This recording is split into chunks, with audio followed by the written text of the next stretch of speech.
Bismillahirrahmanirrahim. Alhamdulillahi rabbil alamin. Wa sallallahu wa sallama wa baraka ala nabiyyina Muhammad wa ala alihi wa sahbihi ajma'in, wa ba'du. Sambungan pelajaran kita dalam kitab A'malul Qulub, ataupun terjemahan dia yang kita baca ni dia panggil aplikasi hati. Jadi amalan hati. Apa dia?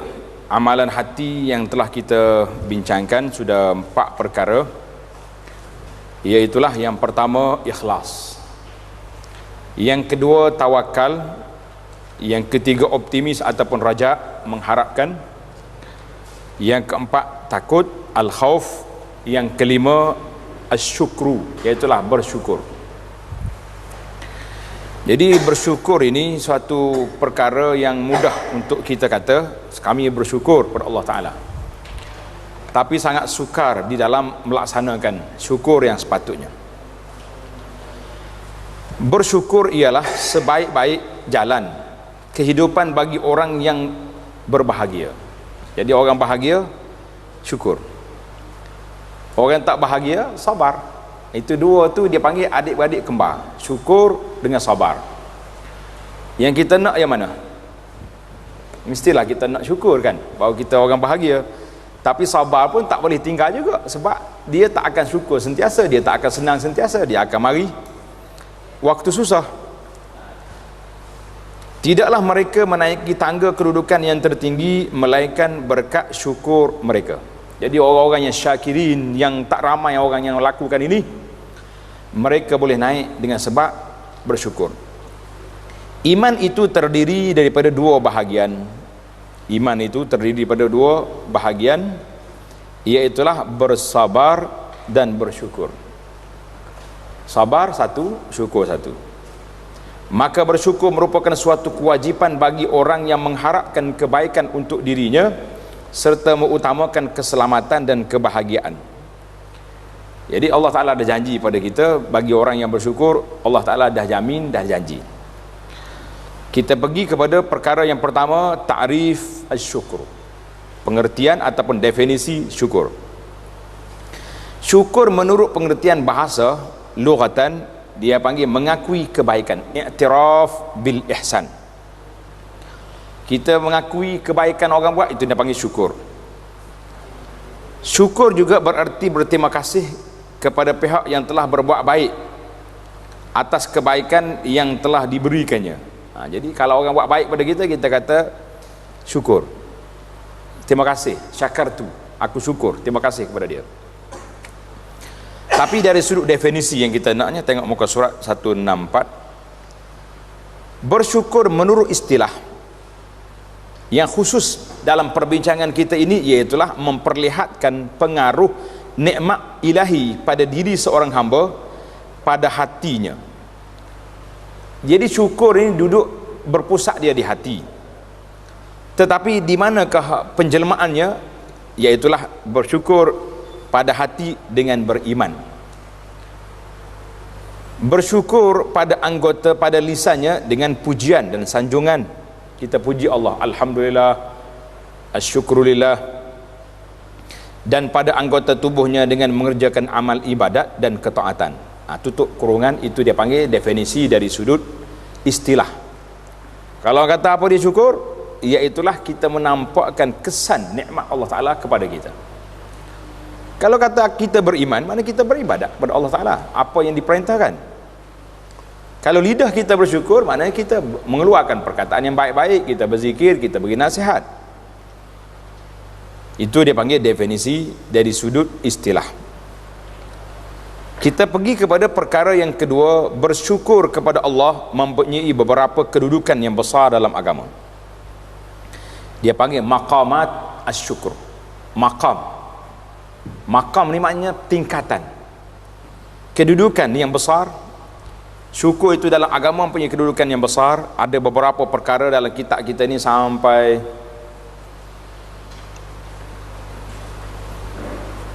beberapa perkara. Yang pertama, Allah Subhanahu Wa Taala telah menggandingkan perintah mengingatinya dengan perintah bersyukur kepadanya. Sebagaimana firman Allah Ta'ala, fazkuruni azkurkum. washkuruli wala takfurun. Itu dalam ayat yang kita baca surah Al-Baqarah 152. Iaitulah kerana itu ingatlah kamu kepadaku, nescaya aku akan ingat pula kepadamu. Dia panggil tanda kat tepi kitab. Ayat ini dia panggil cinta berbalas. Allah kata uzkuruni, ingat pada aku, barulah aku ingat pada kamu. Jangan kita kata tak apa, Allah Ta'ala maha mengetahui, dia tahu dah siapa kita. Jadi kita nak suruh Tuhan ingat kita, bukan mana Tuhan lupa. Maksud ayat di sininya berbalas dari sudut ibadat. Bila kita zikir, bila kita syukur, Allah Ta'ala beri pahala terus kepada kita. Dalam hadis Qudsi Tuhan kata, kalau kamu datang kepada aku berjalan, aku pergi berlari. Kamu ibadat pada aku sejengkal, aku datang sehasta. Maknanya terlalu cepatnya Allah Subhanahu Wa Taala nak beri pahala kepada kita, beri rahmat pada kita. Itu maksud. Jadi dalam ayat ini Tuhan kata apa? Dan bersyukurlah kepadaku dan janganlah kamu mengingkari. Dikembarkan zikir dengan syukur dalam satu ayat. Yang kedua, Allah menggandingkan sebutan syukur dengan iman. Ma yaf'alullahu bi'azabikum in syakartum wa amantum. Mengapa Allah akan menyeksamu jika kamu bersyukur dan beriman? Tuhan tak akan seksa kita. Jadi surah An-Nisa ayat 147, yakni selama kamu memenuhi haknya dan melakukan apa yang kamu diciptakan untuknya, iaitulah bersyukur dan beriman, maka Tuhan tak akan azab kita. Yang ketiga, hanya orang-orang yang suka bersyukurlah dari kalangan hamba-hambanya yang menghargai kurniaan Allah kepada mereka. Jadi orang yang bersyukur ni siapa? Orang yang menghargai kurniaan Allah Ta'ala kepada kita. Sebagaimana dalam ayat surah Al-An'am ayat 53. Yang keempat, manusia itu terbagi pada dua. Ada yang bersyukur dan ada yang engkar. Kufur dia panggil. Kufur di sini dengan makna engkar. Ada kalanya kufur itu bukan makna kufur kafir. Tak irau, tak taat, itu dia panggil kufur, kufur nikmat.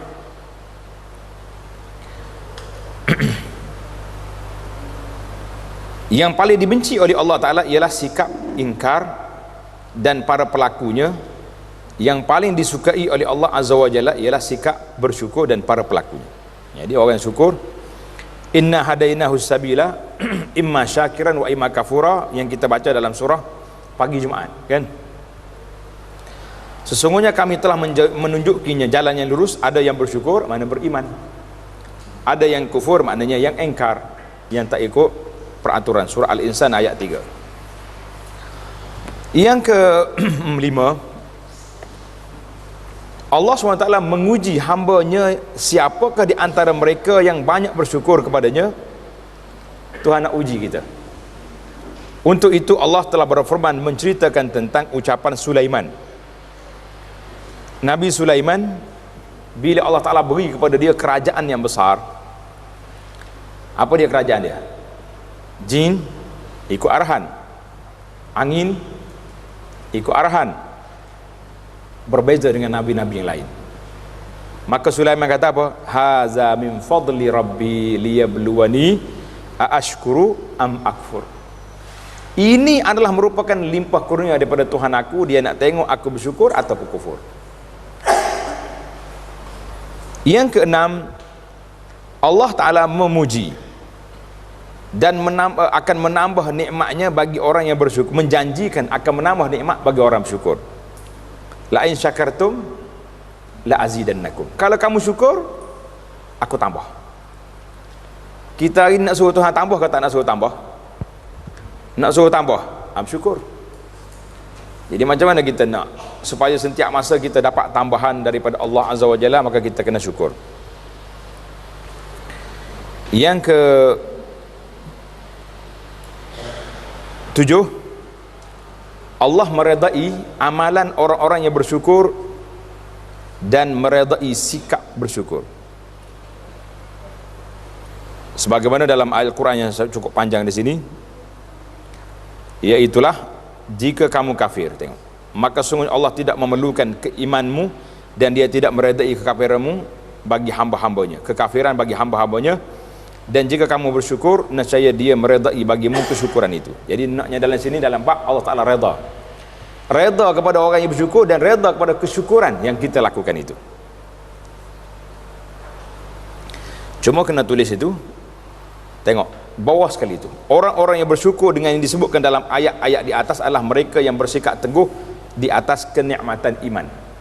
Artinya syukur di sini bukan hanya dengan kata-kata kita kata oh saya bersyukur, tapi dia tak beriman pada Allah Azza wa Jalla, dia tidak menunjukkan sikap keimanan kepada Allah Azza wa Jalla, maka itu dia panggil kesyukuran yang cukup pincang, tidak memenuhi kehendak yang dikehendaki oleh Allah Azza wa Jalla. Jadi Allah SWT menggantungkan pertambahan nikmatnya pada sikap bersyukur, sedangkan kriteria tambahan itu tidak ada batasannya, sebagaimana syukur pun tidak ada batasannya. Tetapi Allah Ta'ala menetapkan banyaknya pahala menurut kehendaknya. Nah, tengok, terdapat ada 5 ayat sini. Cuba tuan-tuan perhatikan yang ke-8 ini.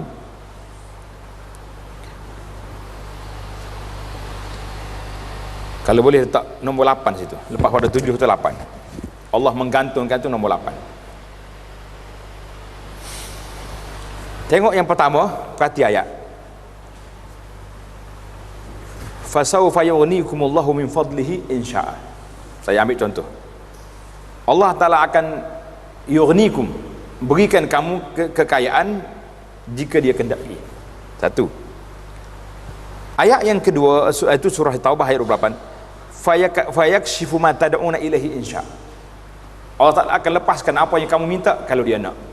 Semua dia ada, yarzuqu yaghfiru liman yasha, yarzuqu man yasha, wa yatubullahu ala man yasha.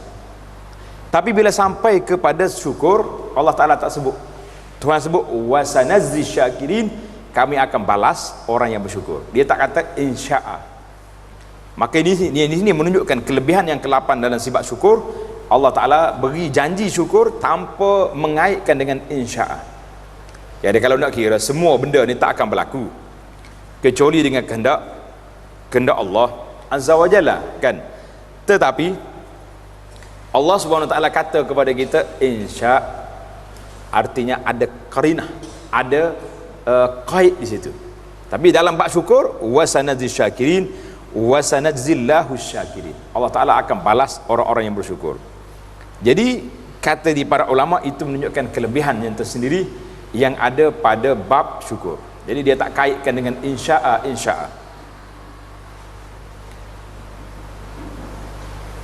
Yang ke-9, Allah Ta'ala menyatakan bahawa, itu nombor 9 kalau tengok dalam kitab Arab dia ni, Allah SWT menyatakan bahawa iblis mempunyai banyak tujuan. Iblis banyak tujuan, mempunyai banyak tujuan, antara lain mencegah hamba-hambanya untuk bersyukur padanya. Jadi iblis di antara maqasid, iaitulah objektif kerja buat iblis, nak larang kita daripada bersyukur pada Allah Azza wa Jalla. Untuk merealisasikan tujuan itu, iblis menggunakan pelbagai cara, antara lain sebagaimana disebutkan dalam firman Allah Ta'ala, summa la'atiyannahum min baini aydihim wa min khalfihim wa an aymanihim wa an syama'ilihim wa la tajidu aktsaruhum syakirin. Kemudian aku akan mendatangi mereka dari depan, dari belakang, dari kanan dan kiri. Jadi iblis akan mari ikut semua tempat kita, dan engkau tidak akan mendapati kebanyakan hamba-hamba itu bersyukur. Mana tak ramai yang taat. Mana iblis hari ini berjaya ke tidak? Kita kata dia sudah berjaya, banyak kejayaan yang telah dicapai oleh iblis dengan perancangan rapi yang dia buat. Tapi Tuhan dah janji, kamu tak akan mampu illa ibadaka minhumul mukhlasin. Dia kata kecuali hamba-Mu yang ikhlas. Maka iblis tak akan mampu untuk nak goyah kita, untuk nak merosakkan kita, kalau kita betul-betul ikhlas beramal kepada Allah Azza wa Jalla. Yang ke-10, tengok sebelum tu huraian surah Al-A'raf ayat 17. Semuanya itu dilakukan oleh iblis untuk menghalangi mereka dari bersyukur kepada Tuhannya, dan iblis sentiasa menghambat semua jalan yang dapat membuat mereka bersyukur padanya. Dia cuba nak sekat semua jalan yang menjadikan kita bersyukur. Yang ke-10, tulis nombor 8 tu tulis 10. Kita ikut tertib Arab ni. Yang ke-10, Allah Subhanahu Wa Taala menggambarkan. Ini tanda. Para jemaah, para pelajar kita ni tanda. Nombor 10 ni agak bahaya. Allah menggambarkan bahawa orang-orang yang bersyukur di antara hamba-hambanya adalah golongan yang sedikit. Maknanya orang yang bersyukur sikit, orang yang tak syukur ramai. Dalam Al-Quran Tuhan kata wa qalilum min ibadiyasy syakur, dan sedikit sekali dari hamba-hambaku yang banyak bersyukur. Tuhan tak ramai surah As-Saba ayat 13. Sehubung dengan ini Imam Ahmad telah meriwayatkan bahawa asar, tanda situ, kalau kata asar maknanya daripada kata-kata sahabat ataupun tabi'in, itu dia panggil asar. Asar daripada Umar, maknanya ini kata-kata Sayyidina Umar, bukan daripada Nabi SAW. Umar bin Khattab pada suatu hari beliau mendengar seorang laki-laki menyebut dalam doanya. Umar dengar orang ni berdoa, dia kata apa? Allahumma ja'alni minal aqallin. Ya Allah, jadikan aku ni termasuk golongan yang sedikit. Jadi pelik lah dia ni. Orang nak ramai, kau nak sedikit, kenapa? Umar pun bertanya dia, mahaza? Umar kata, apa awak ni? Apa benda ni? Doa pelik ni. Laki-laki tersebut menjawab, wahai Amirul Mukminin, bukankah Allah Ta'ala telah berfirman melalui ayat yang berikut, wa ma amana ma'ahu illa qalil, tidak beriman dengan nabi-nabi itu kecuali sedikit. Wa qalilum min ibadiyasy syakur, dan sedikit sekali dari hambaku yang bersyukur. Dan firman Allah Ta'ala, in ala illa alladzina amanu wa amilus salihat wa qalilum mahum, kecuali orang-orang yang beriman dan mengerjakan amal yang saleh, dan amat sedikitlah mereka ini. Sedap dia punya jawapan. Mantap tak mantap? Mantap jawapan dia. Jadi Umar kata apa? Qala Umar sadaqta. Umar kata, benarlah apa yang kamu doa tadi. Maknanya dia doa nak masuk di kalangan sedikit. Jadi kita pun kalau kita doa, ya Allah jadikan aku orang sedikit. Jangan pula bermakna atas rumah kita tu tak ada orang, atau rumah kita tu dalam kampung kita ni sunyi lah, bukan maksudnya sedikit kepada ayat tadi, wa qalilum min ibadi asy-syakur, tak ramai di kalangan hamba aku yang bersyukur. Jadi kita nak masuk di kalangan orang tak ramai itu, maknanya kita ni orang yang bersyukur. Itu dia panggil fiqh ad-doa. Doa ni kadang-kadang kita tak nampak. Macam doa Nabi sallallahu alaihi wasallam, dia berdoa, Allahumma ahyini miskinan, ya Allah jadikan saya ni miskin. Agak-agak tuan-tuan berani ke tak berani nak doa dengan doa ni? Tak orang kata ni sebab ya Allah nak jadi jutawan belakang pok kita. Ustaz ni mari ajar doa pelik, nak menyuruh nak merosakkan kita punya bisnes. Maksud dia para ulama katakan di doa miskin di sini dengan makna mutawadhi'an, jadikan aku ni orang tawadhu. Itu makna miskin. Bukan makna miskin dengan makna kita apa kedana minta-minta dengan orang lah. Ataupun miskin dengan mana? Dengan seperti yang Nabi kita buat. Nabi kita miskin ke kaya? Payah nak jawab ni. Siapa kata Nabi miskin? Sekali dia pergi perang, harta ghanimah, walillahi khumusahu, 1/5 khumus daripada harta dapat. Aisyah radhiyallahu anha, isteri Nabi, dapat 100,000 kadang-kadang dapat, tapi tak sampai petang habis semua dia bagi orang. Miskin. Nak miskin lagu tu. Kita kaya dapat, ya projek dapat, selesai semua hutang-hutang, habis dekoh pada orang. Cari projek lain pula. Ya Allah, kalau ada lagi ni doalah. Maknanya kita boleh dua doa tadi. Ini miskin dengan makna tawadhu, atau miskin sebagaimana kehidupan Nabi, mana tidak bakhil. Boleh. Naklah dah. Tak apa lagi tu. Pasal bunyi miskin tu kurang semangat nak kata. Kalau tak berani jangan kata. Kita tak pandai nak guna. Sama juga bila pergi Madinah. Sampai Madinah kita kata, tuan-tuan saya nak berdoa ni. Kata, doa apa ustaz? Saya nak doa minta mati di Madinah. Jemaah kata nanti dah ustaz, anak kecil lagi tu. Kita kata bukan sekarang, kalau nak mati esok, kalau sampai dah hajar sampai kat mana-mana pun mati. Jadi kita nak baik, kita mati Madinah. Baiklah.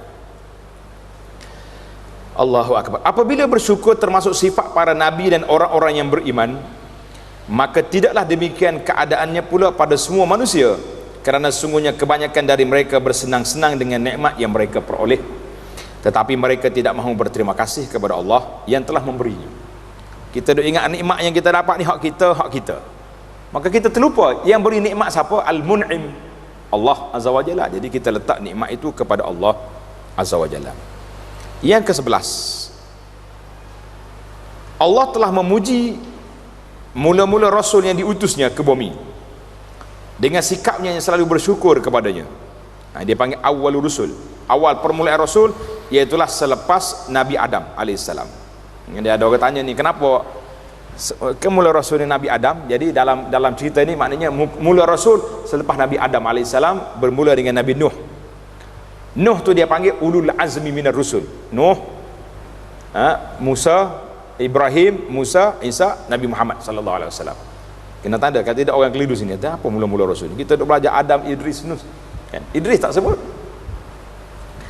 Baik, di sini Nabi Nuh kata apa?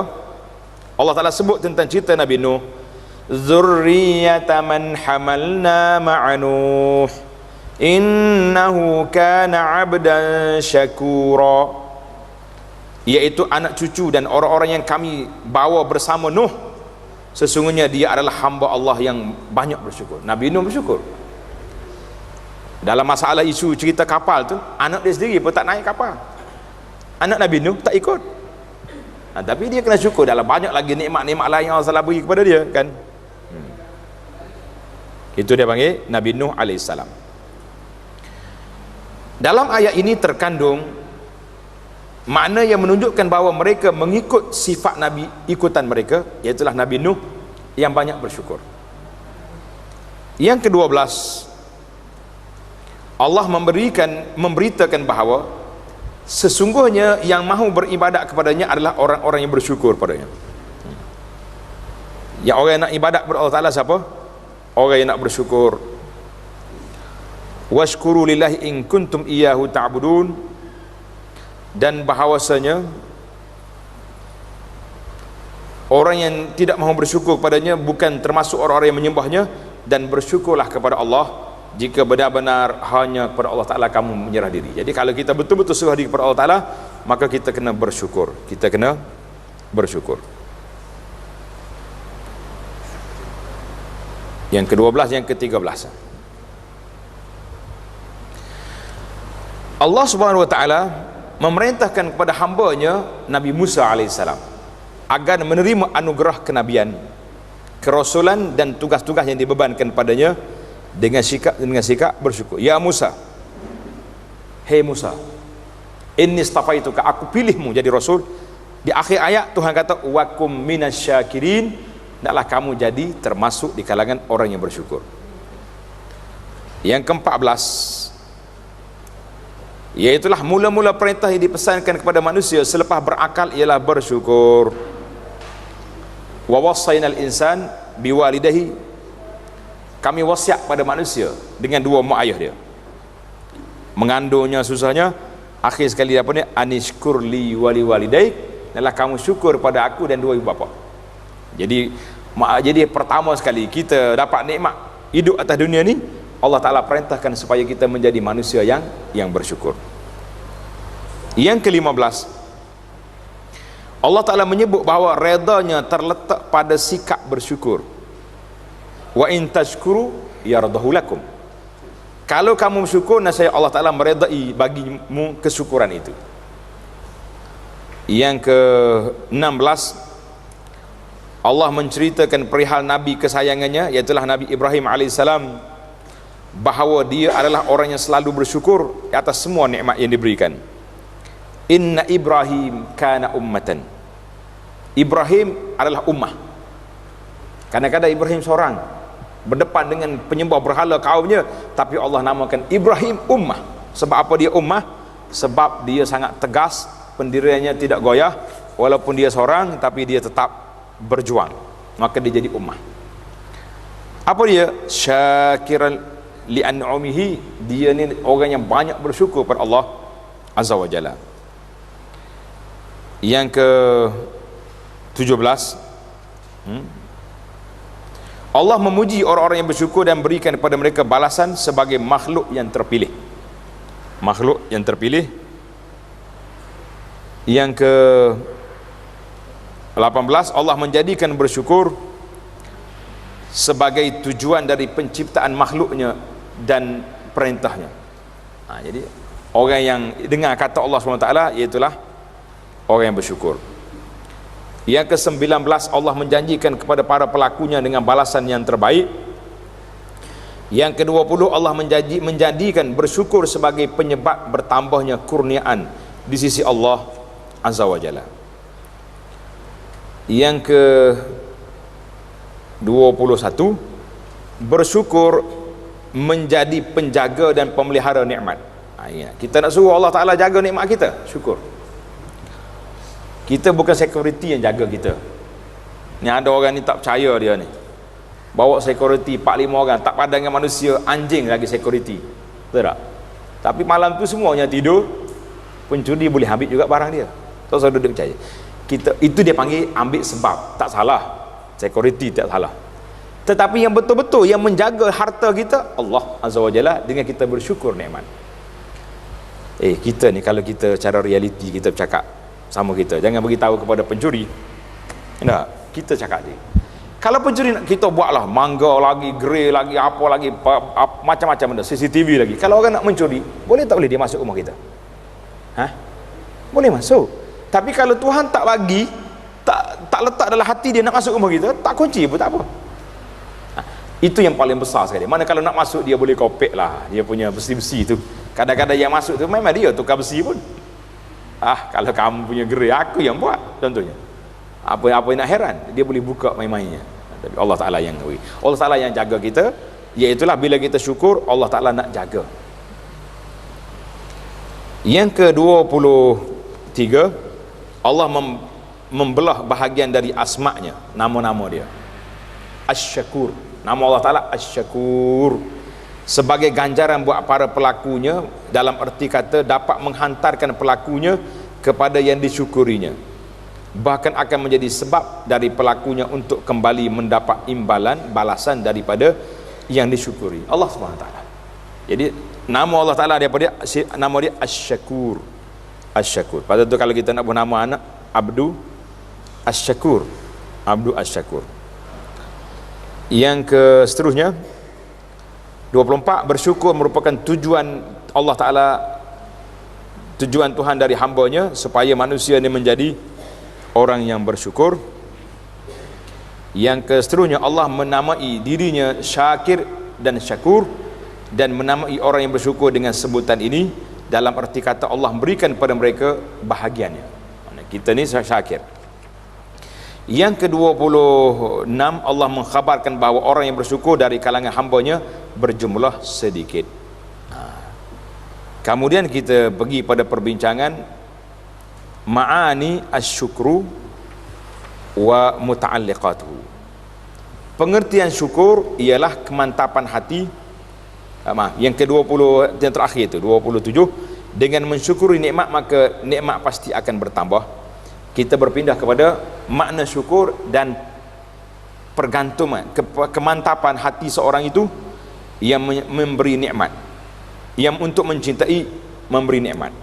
Baik, kita kata syukur. Apa dia syukur itu? Bergantung dengan 3 perkara. Ini tanda syukur. Makna syukur itu 3 perkara. Yang pertama hati, yang kedua lidah, yang ketiga anggota. Baik, kita akan pergi kepada satu-satu. Bersyukur melibatkan 3 perkara. Yang pertama, letak nombor situ. Yang pertama iaitulah mengenal ma'rifatun nikmat. Kita nak kenal nikmat, menghadirkannya dalam hati, mengingati, mengistimewakan dan meyakininya. Jadi makna nikmat itu kita tak dalam otak kita, dalam perasaan kita, dalam hati kita, bahawa siapa yang beri nikmat kepada kita. Kita kena menjiwai dan merasai siapa yang memberi nikmat kepada kita betul-betul. Apabila seorang hamba telah mengenal nikmat, maka dari pengenalan ini dia akan beranjak untuk mengenal Tuhan yang memberi nikmat, meskipun dalam pengertian yang terperinci. Jadi kita bacalah dalam Quran, dalam nikmat-nikmat yang Tuhan beri, kita mikir setiap benda yang kita dapat itu daripada Allah Azza wa Jalla.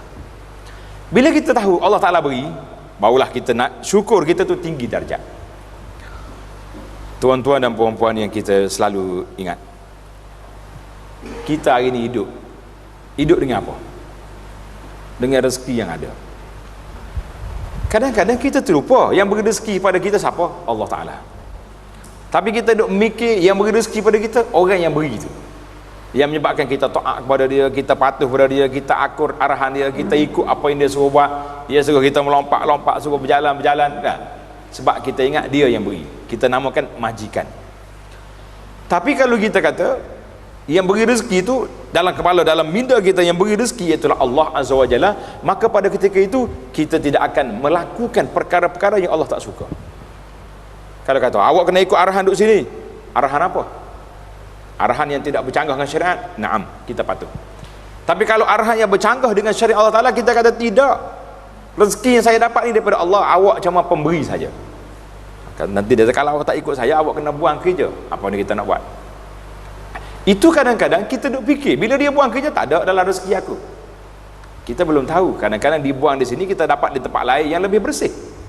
Mungkin tempat kita duduk tadi tak sesuai. Kerja-kerja yang tidak halal, kerja yang penuh dengan syubhat, dengan mungkin dengan ribanya, dengan rasuahnya. Tapi di tempat lain kita dapat sedikit tapi bersih, yang Allah Ta'ala beri berkat dalam hidup kita sehingga kita mampu untuk bersyukur kepada Allah. Itu yang pertama sekali, dia kata ma'rifatun ni'mah. Kita kena kenal nikmat itu dengan minda, dengan perasaan kita. Yang kedua, qabulun ni'mah, menerima nikmat, menyambutnya dengan memperlihatkan kefakiran kepada yang beri nikmat dan hajat kita kepadanya. Bila kita terima, kita tunjuk kita ni sangat berhajat pada nikmat Allah Ta'ala. Dengan cara mana? Kita syukur Allah Ta'ala. Alhamdulillah, Allah Ta'ala beri pada saya nikmat yang baik. Dan bahawa berlangsungnya semua nikmat yang diterima itu bukan kerana keinginan kita mendapatkannya, kerana kesungguhannya Allah memberi kita banyak nikmat hanyalah sebagai kurnia dan kemurahan darinya. Tuhan beri bukan sebab kita buat kerja, dia beri sebab nikmat yang dia nak beri.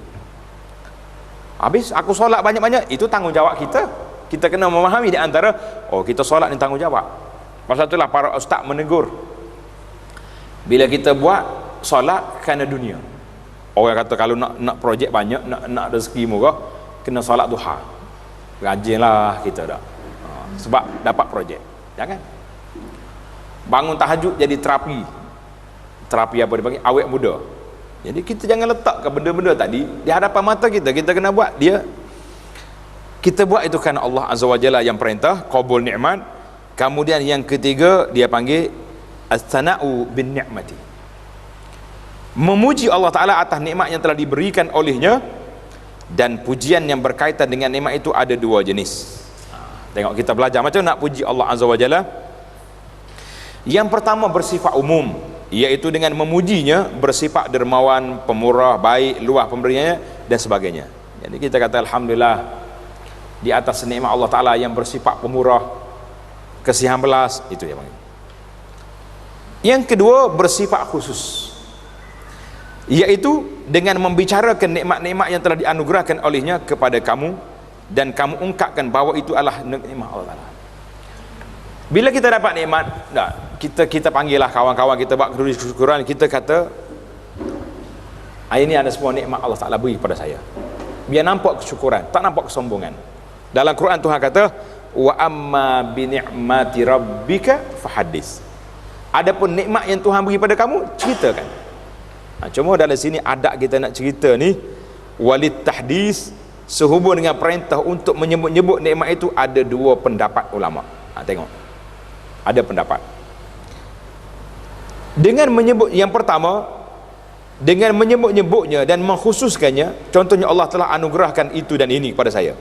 Oleh sebab itulah sebagai ulama tafsir ada yang mengatakan sehubungan dengan makna ayat ini, bersyukurlah atas nikmat yang telah diberikan kepadamu, dan yang disebutnya dalam surah ini iaitu melindungimu selepas kamu dalam keadaan yatim, memberi petunjuk, mencukupkan. Mana Nabi dulu asalnya apa?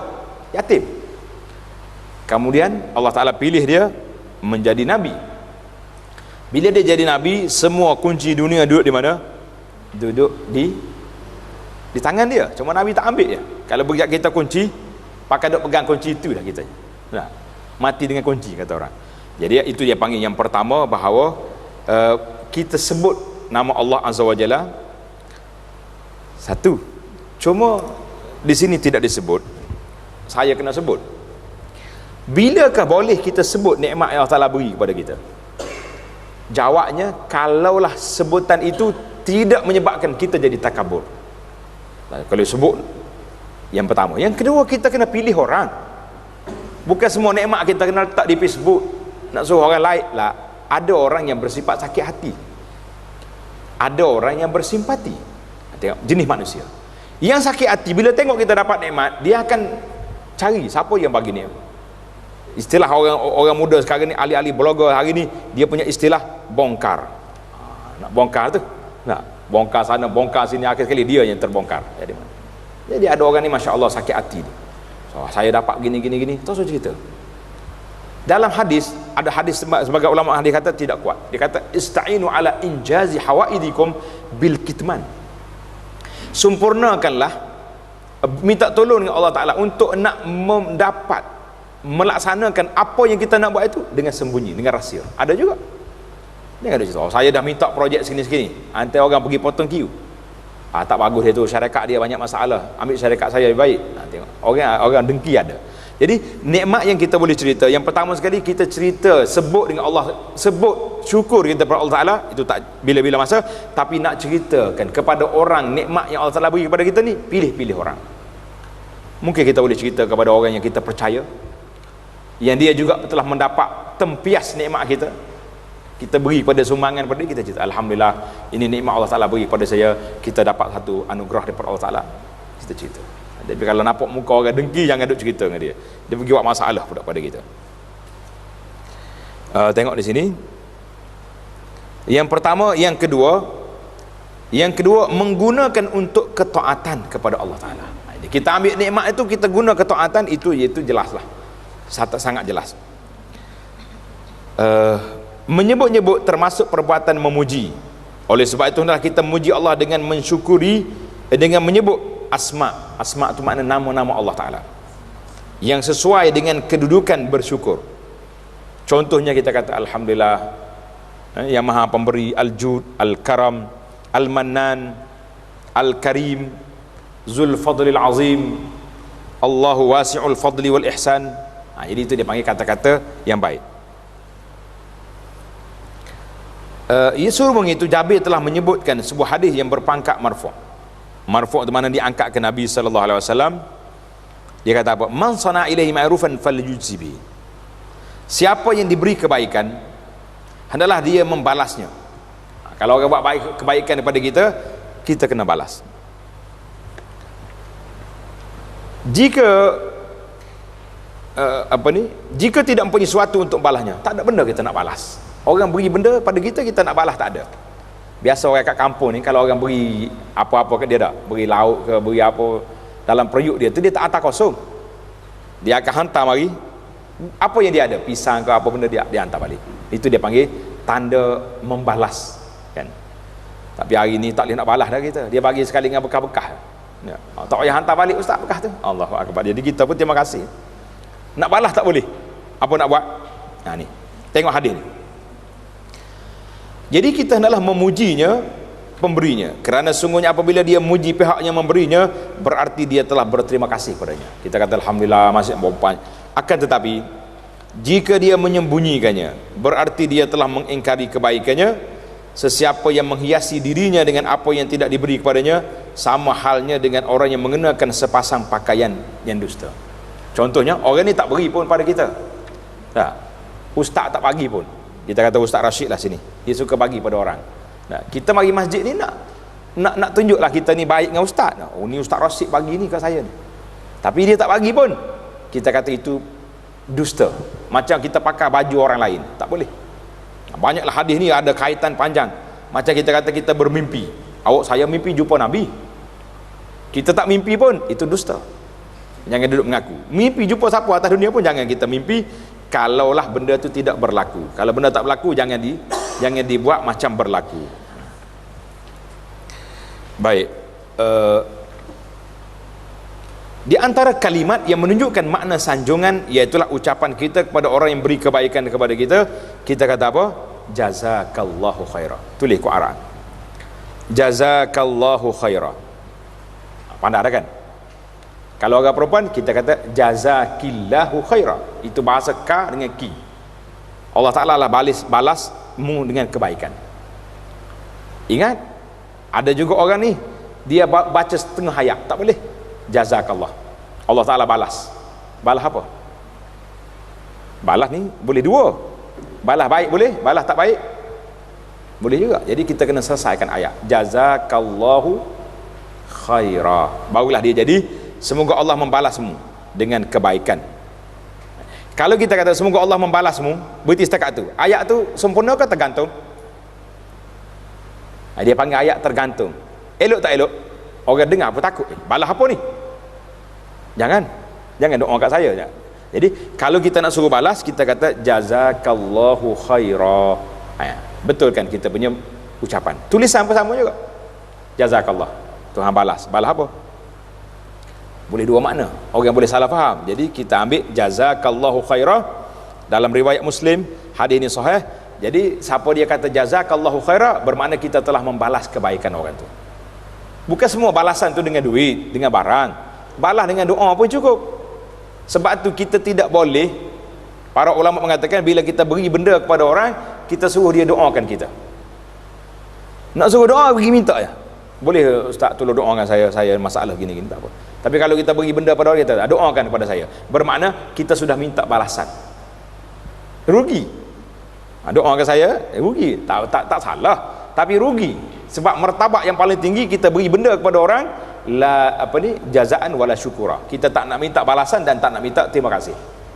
Innama nut'imukum liwajhillahi la nuridu minkum jazaan wala syukura. Kita minta, kita berikan Allah Ta'ala, kita tidak minta balasan. Itu darjat tinggi. Tapi kalau minta lah, macam kita hari ni selalu minta ya.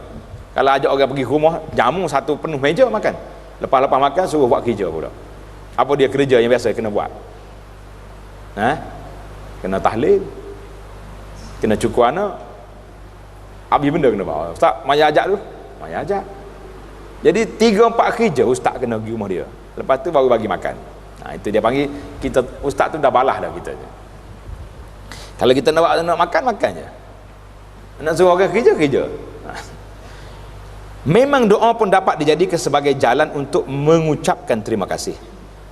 Jadi manusia dalam kaitannya dengan mensyukuri nikmat ada 3 jenis. Dengar, manusia ni ada 3 jenis. Orang yang mensyukuri nikmat dan memuji pemberinya. Ini dipanggil darjat yang paling baik. Yang kedua, orang yang mengingkari dan menyembunyikannya. Subhanallah. Orang beri nikmat pada kita ingkar. Dahlah sembunyi, ingkar pula. Yang ketiga, orang yang berpura-pura dirinya termasuk orang yang bersyukur, padahal bukan termasuk ahlinya.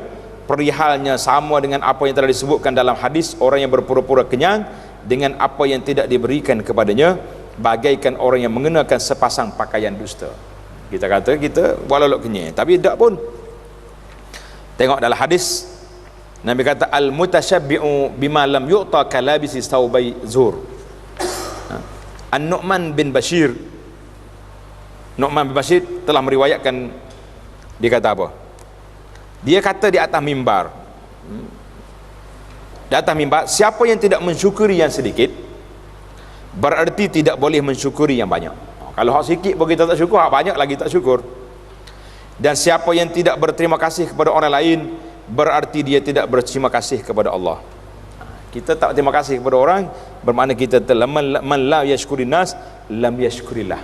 Tak terima kasih kepada orang, kita juga tak terima kasih kepada Allah Ta'ala yang memberi rezeki.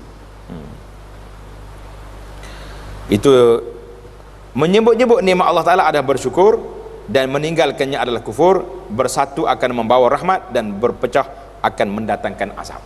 Hadis ini diriwayat oleh Imam Ahmad. Menyebut-nyebut nikmat sesuai dengan yang diperintahkan dilakukan dalam hati dan juga kepada orang lain.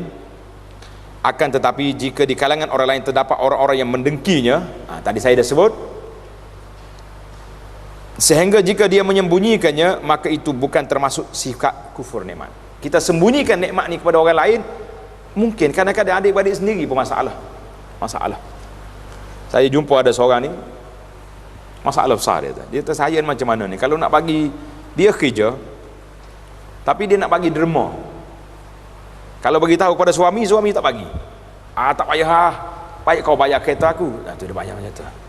Jadi boleh tak boleh dia sembunyikan? Kata sembunyilah, sebab itu harta yang kepunyaan dia sendiri. Sama juga nak bagi sedekah kepada orang, kadang-kadang bila tanya mak dia tak bagi.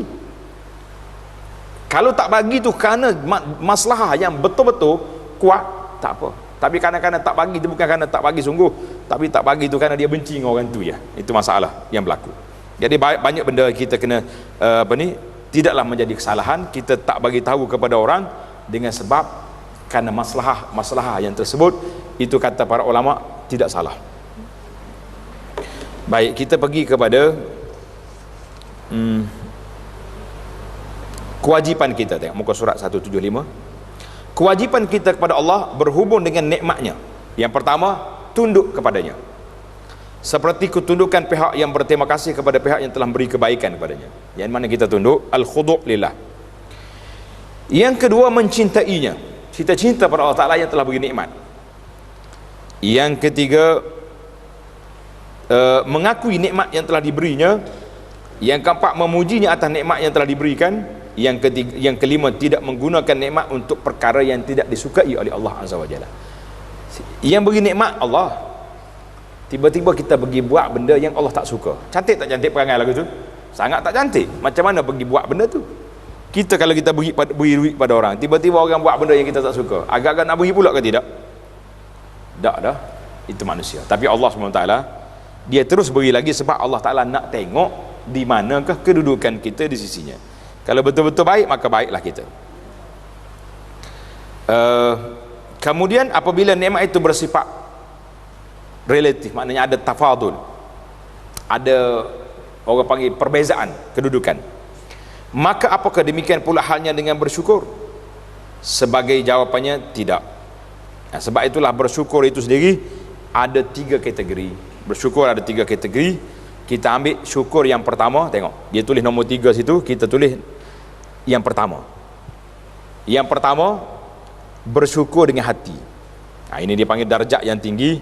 Kita bersyukur dengan hati kita kepada Allah Azza wa Jalla. Jadi panjang sekali perbahasan dalam bab ini. Kita cuba ringkaskan serengkah yang mungkin. Bersyukur dengan hati, menuntut pengetahuan hati dengan cara meyakini bahawa Allah yang telah memberikan segala macam nikmat yang dirasakannya. Kebanyakan manusia hanya mahu berterima kasih kepada perantara, tetapi tidak mahu berterima kasih kepada sumbernya. Ini berat. Kita syukur pada manusia yang beri, tapi kita tidak syukur pada pemberi yang hakiki, iaitulah Allah Azza wa Jalla. Kita kena ingat, yang betul-betul beri pada kita siapa? Allah. Manusia ni tukang holo ya. Kaedah ini penting dalam mendidik anak-anak, iaitulah memperkenalkan kepada mereka dari mana datangnya semua nikmat. Bila kita beri kepada anak kita duit, ingat anak, ini bukan yang mak bagi, bukan yang ibu ini Allah Ta'ala yang beri kepada dia. Cuma maknya tukang bagi saja. Jangan kata awak kena taat pada saya. Jadi kita naikkan darjat anak kita ni kepada maqam yang lebih tinggi, iaitulah mensyukuri nikmat Allah Azza wa Jalla. Ini menarik. Sebagian dalam ayat suratul Nahli, surah Fatir, suratul Nahli, banyak dalam ayat kita ni sebut. Jadi nikmat terawal ialah nikmat diciptakan dan dilahirkan di dunia. Kita sebagai manusia, nikmat yang paling besar kita kena ada syukur, nikmat adanya kita atas dunia. Kalau Tuhan tak jadikan kita ada, tak ada. Tak akan ada atas dunia ni. Maka Allah Ta'ala sebut dalam Quran ni, wa in ta'uddu ni'matallah la tuhsuha. Kalau kamu nak kira nikmat Allah Ta'ala, tak terkira, sebab terlalu banyaknya nikmat Allah Ta'ala beri kepada kita. Sehubung dengan ini telah disebutkan kepada kita pelbagai perkara yang bersifat cabang dan bersifat pokok. Yang bersifat cabang dapat dikembalikan pada pokoknya, seperti sihat adalah nikmat yang pokok. Sedang cabang daripadanya berjalan, bekerja, olahraga, tidur, makan, minum, musafir, itu semua hasil daripada nikmat besar kita sihat. Adapun harta, waktu dan ilmu semuanya adalah nikmat yang pokok. Itu dia panggil ada nikmat yang pokok, nikmat yang cabang. Tetapi sebagai seorang manusia yang beriman kepada Allah Azza wa Jalla, bagaimana kita nak menanam, bagaimana kita nak letak dalam hati kita ni perasaan supaya kita boleh menjadi manusia yang sentiasa ingat kepada Allah Azza wa Jalla. Jadi kalau kita ingat, maka ketika itu kita bersyukur. Tengok dalam kitab kita ni terdapat banyak sekali ayat-ayat Al-Quran yang menyebut tentang kelebihan kita berfikir kepada nikmat Allah Azza wa Jalla. Tuan-tuan boleh tengok dalam kitab dan boleh baca, kerana panjang sangat dia punya ayat-ayat itu menyebut kepada kita. Yang kedua, kita pergi kepada muka surat 180, iaitulah bersyukur dengan lidah. Bersyukur dengan lidah. Lisan seseorang merupakan jalan untuk mengungkapkan apa yang terkandung dalam hati. Pasal itulah kita ni jangan mudah mengeluarkan perkataan. Bila keluar, di antara benda yang tak boleh nak tarik balik perkataan. Kita kata orang, kita maki dia, lepas tu kita pergi gosok dia, sorry saya tersalah tadi, tapi kata-kata itu sudah keluar. Sorry itu minta maaf. Kalau dia maaf, maaf lah. Tapi kata orang maaf tu boleh, tapi nak lupa payah. Itu dia panggil lisan itu merupakan pada hati. Hati kita syukur, kita kata, tapi lidah tak pernah pun kata kepada Allah SWT, tak pernah memuji Allah Azza wa Jalla. Apa syukur itu? Tidak ada tanda, tidak ada bukti. Apabila hati seorang penuh dengan rasa syukur kepada Allah, maka dengan sendirinya lisannya akan bergumam, maknanya akan mengeluarkan ucapan puji dan syukur padanya. Berikut ini renungkanlah zikir-zikir yang biasa diucapkan oleh Nabi sallallahu alaihi wasallam berupa puji-puji dan syukur pada Allah semesta alam. Tengok dalam kitab kita ni banyak puji-puji yang Allah Taala, yang Nabi kita ajar. Contohnya, bila kita bangun daripada tidur, nak bangun daripada tidur, kita kata apa? Alhamdulillahillazi ahyana ba'dama amatana wa ilaihin nusyur. Ini panjang Al-Baqarah. Kalau tak pandai lagi doa ni, kena balik semula ke pasti. Tempat di pasti orang ajar doa ni dulu. Tapi kita yang tua-tua ni pun kena belajar juga. Kalau malu nak belajar, suruh cucu aja. Panggil cucu, bagi coklat dia. Jangan bagi banyak sangat, sakit gigi pula cucu kita. Suruh dia ajar. Ajar nenek baca doa, tengok. Waktu bangun daripada tidur, apa kita nak baca? Alhamdulillahillazi ahyana, bangun tadi. Waktu kita nak tidur pula, alhamdulillahillazi. Jadi semua doa bermula dengan alhamdulillah, alhamdulillah, alhamdulillah. Allahu akbar. Jadi semua benda perkara yang kita buat ini, tengok di antaranya dipanggil sayyidul istighfar. Ketua penghulu istighfar. Abu ulaka bi ni'matika. Iaitulah aku mengakui nikmatmu. Jadi semua benda Nabi kita sallallahu alaihi wasallam mulakan doa dia dengan puji Allah Azza wa Jalla. Jadi banyaklah doa-doa pujian ini kita baca dalam kitab kita. Apa nama kitab kita? Perisai Muslim. Tuan-tuan tarik dalam tu. Waktu kita nak makan, baca alhamdulillah. Sudah makan, baca alhamdulillah. Itu macam.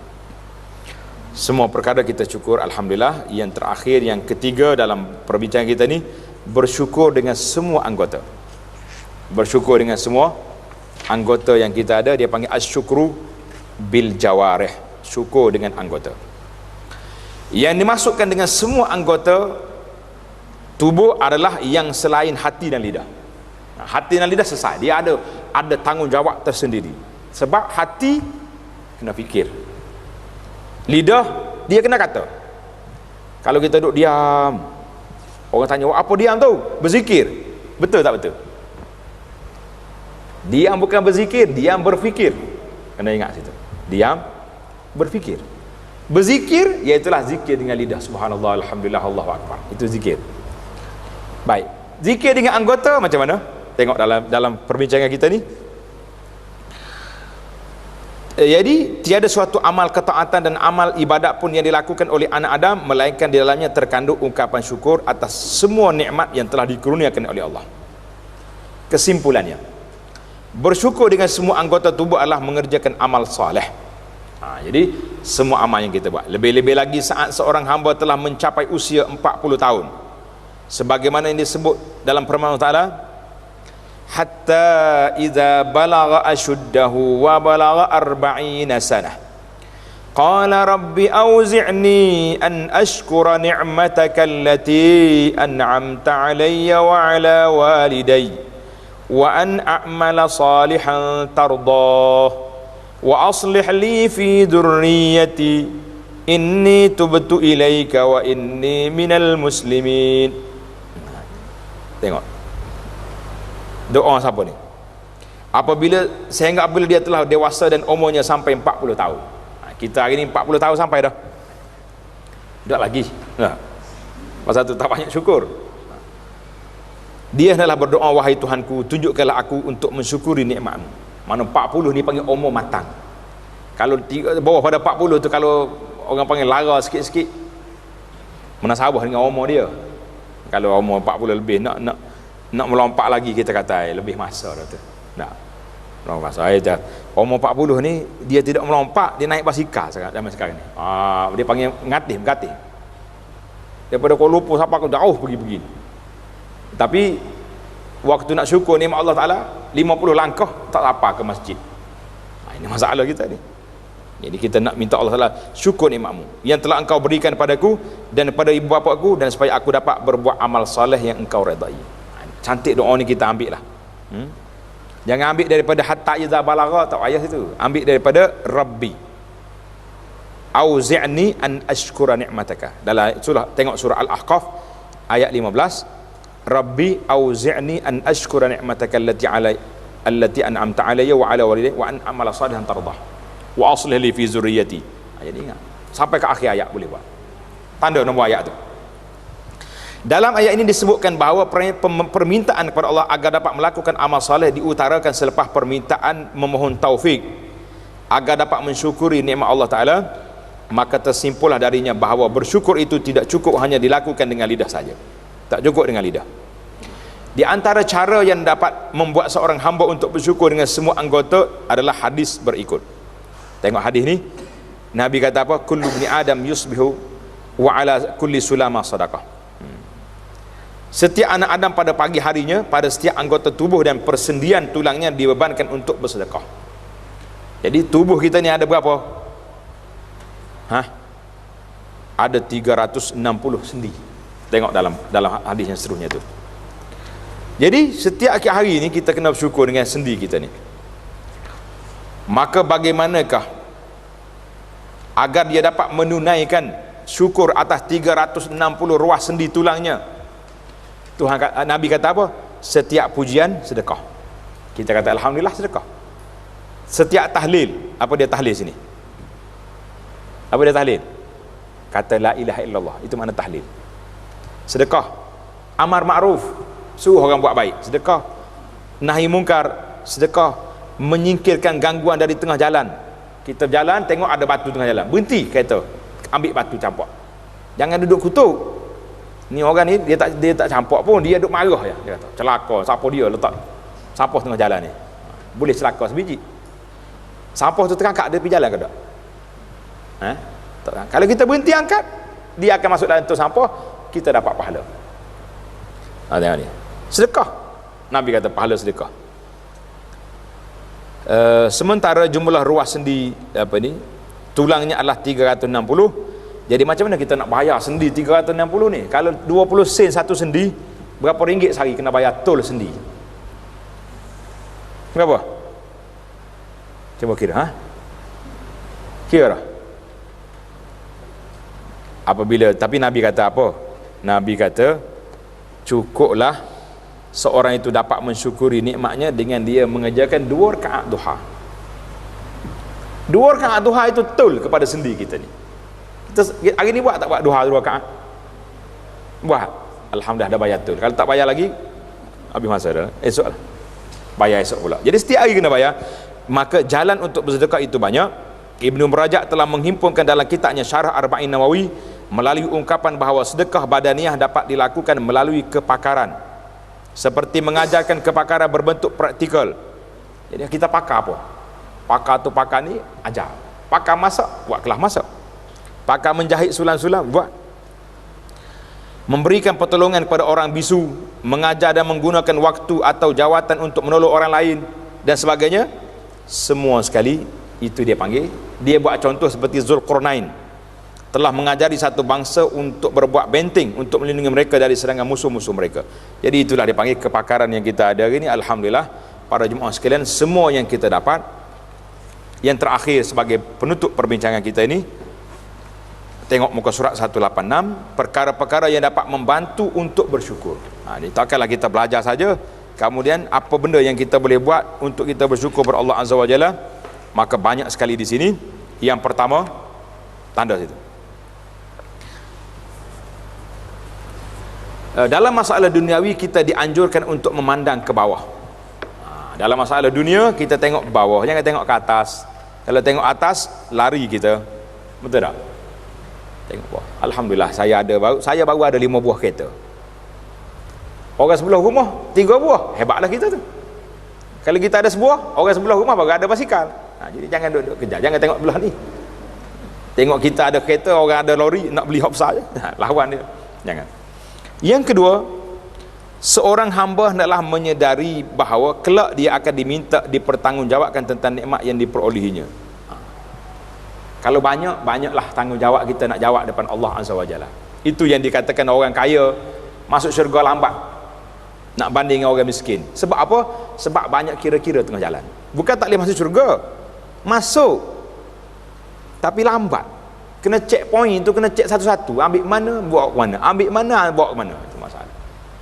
Min aina iktasabahu wa fima anfaqahu, kan dalam hadis Nabi kata, dari mana kamu dapat dan ke mana kamu nafkahkan. Satu-satu nak check, lambatlah sikit. Orang miskin ada apa dia? Ada dua tiga masalah, lepas dah dianya pergi je. Sebab tak banyak kira-kira. Dia akan dihisap mengenainya hinggakan air sejuk yang didapatinya sekalipun. Jadi air sejuk yang kita minum pun kita akan ditanyakan oleh Allah Azza wa Jalla. Maka hendaklah kita tak di situ. Ini di antara tip supaya kita bersyukur pada Allah Azza wa Jalla banyak. Jadi banyaklah kata-kata para sahabat yang menunjukkan kepada kita, mengajar kepada kita supaya kita ambillah satu dua kata-kata ulama ini sebagai contoh. Dalam kitab As-Sahihah ini telah disebut Nabi SAW tidak berhenti melakukan qiyamnya sehingga kedua tapak kakinya pecah. Allahu Akbar. Orang tanya, ya Rasulullah kan diampunkan dosa, lepasnya yang kamu yang tak berdosa, dia buat apa ni? Nabi kata, afala akunu abdan syakura, tak bolehkah aku menjadi seorang hamba yang bersyukur? Yang nak syukur tu kita kena buatlah. Kalau rasa sakit, kadang-kadang kita berdiri biasa apa bergoyang kat sekali. Nah, ni semari tarawih ni marah kau tu imam panjang malam ni. Nah, biarnya bergonjang sekali duduk. Tanda kita bersyukur kepada Allah Taala. Tengok muka surat 188. Al-Hasan Basri telah mengatakan bahawa sungguhnya Allah benar-benar memberi nikmat menurut apa yang dikendakinya. Apabila nikmat itu tidak disyukuri, maka Allah akan menukarkannya menjadi azab. Azab sini bukan makna hilang nikmat, dah. Tapi nikmat yang kita dapat bala kepada kita. Tak sempat nak tidur, tak sempat nak rehat, tak sempat tu, tak sempat ni. Orang duduk attack kita. Allahu Akbar. Banyak masalah. Umar bin Abdul Aziz telah menyatakan, ikatlah nikmat Allah dengan bersyukur kepadanya. Mutarrif bin Abdullah telah mengatakan, sungguhnya apabila aku mendapat kesihatan lalu bersyukur, lebih aku sukai daripada mendapat cobaan lalu aku bersabar. Jadi kalau kita ni memang tak nak lah benda-benda tadi kan. Yang kita naknya kita dapat nikmat yang sihat, yang dapat kesabaran. Itu di antara perbincangan yang kita di antara lagi, tengok muka surah akhir sekali 193. Demikian pula halnya termasuk mensyukuri nikmat yang baru diperolehi. Nikmat yang baru adalah dengan melakukan sujud syukur. Nikmat, bila kita dapat nikmat baru, syukur. Bukan kata hari-hari sujud syukur, sebab itu nikmat lama dah tu. Bila dapat yang baru kita sujud syukur. Tengok Nabi SAW ketika datang berita yang mengembirakannya, baginda langsung sujud pada Allah Ta'ala sebagai ungkapan syukurnya. Contohnya gini, kita duduk kat rumah, anak kita telefon, mak, alhamdulillah saya punya result peperiksaan dah keluar, saya dapat 10A. Jangan tunggu anak balik petang, nanti letak telefon tu, Allahu Akbar, terus sujud syukur. Kalau kita duduk di pejabat, pembantu kita telefon, alhamdulillah projek yang kita minta dah lulus, letak telefon, Allahu Akbar, sujud syukur. Di situ juga. Jangan kata nanti malam ni saya sujud syukur. Tak. Sujud syukur ni spontan. Dapat nikmat tu terus sujud. Cuma ulama di sini ada perbezaan lah pandangan.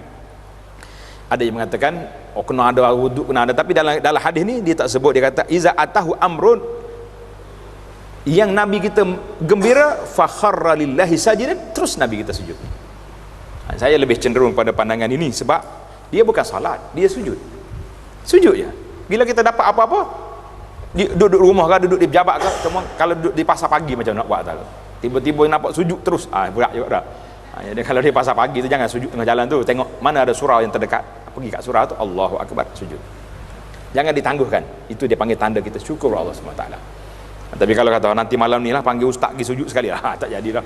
Kita yang sujud, bukan suruh orang. Jangan diswastakan sujud syukur, kerana kita yang bersyukur kepada Allah SWT. Jadi alhamdulillah, beberapa soalan mengenai syukur ni tuan-tuan boleh baca di sini lah. Jadi kita, insyaAllah kita akan sambung lagi perbincangan kita dalam bab yang ke-6, ar-ridha, sifat redha. Saya tengok susunan dalam buku terjemahan ni berbeza dengan dalam Arab ni. Arab dia ada sabar, syukur, lepas tu dia mari redha. Patutnya begitu, tapi tak apalah, kita ikut tertib kata apa ni buku kita ni. Subhanakallahumma wa bihamdika asyhadu an la ilaha illa anta astaghfiruka wa atubu ilaih. Wa sallallahu ala nabiyyina Muhammad wa ala alihi wa sahbihi ajma'in walhamdulillahi rabbil alamin.